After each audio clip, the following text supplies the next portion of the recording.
Hey guys, how's it going? Chris here for more Call of Duty Advanced Warfare gameplay tips, and in this video I'm going to tell you about the dirty little COD tactic known as dropshotting, how to do it and when to do it.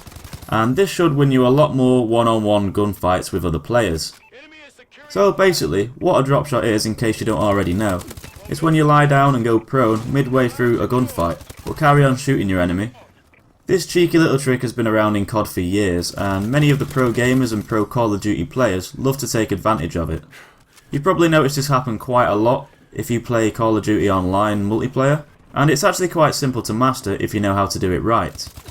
It makes you a much harder target to hit and can confuse other players as to where they should be aiming. Majority of the time, most people aim down their sights and naturally aim for the head and the torso, but when you drop shot, you disappear downwards onto the floor, and if unexpected, most people won't think to aim downwards, as normally you'd deal less damage as you'd be shooting at their feet. Plus, their gun will be obstructing their view, making you seem to disappear right before their eyes. The first step in becoming good at dropshotting may not be so obvious, but makes a huge difference, and it all comes down to your control layout. First, you'll need to go onto the options menu and go down to the button layout tab. Once you're there, all you need to do is change your button layout to tactical. So just scroll down to tactical and hit that. All this does is swap your melee button with your crouching and prone button. So you should now have your crouching button as R3, or as most of you are probably more familiar with, the right joystick for which you aim with. Tap this as you were doing a knife kill and you should now lie down and crouch instead. Your knifing button should be now the circle button on PlayStation and the B button on the Xbox, and that's the only thing that should really change here.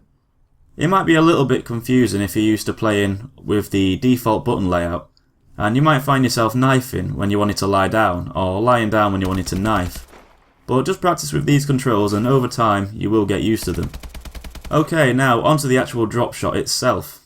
The best time to drop shot is when you find yourself against one other opponent and you both meet and you're about to have a little one-on-one firefight. It works at all ranges, but it'd be best if you did it at medium range, as it'll be more effective. If you choose to do it at long range, you might find it hard to get your aim right, and they'll get you like a little sitting duck. But at too close range, and they might run past you and jump over your head on Advanced Warfare with their exo, putting you at a disadvantage and in a very vulnerable position, lying on the floor. So when you come into a gunfight, once you start to aim down your sights and aim at your enemy, hold down the crouch button, which you will have swapped over to R3 or the right joystick, the old knife button, and continue to aim and fire at them whilst you're lying prone on the floor. It's very important that you hold the right joystick down, as if you tap it you'll just crouch instead of lie down.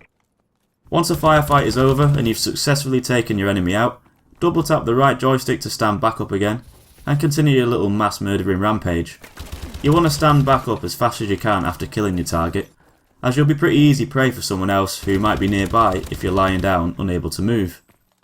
Congratulations, if you do all these steps correctly, you should be able to perform drop shots in Call of Duty. Though just because you can do this doesn't mean you should abuse this trick.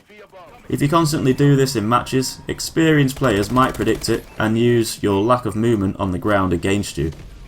Be sure to practice this technique, as it might take several matches before you're able to do this correctly.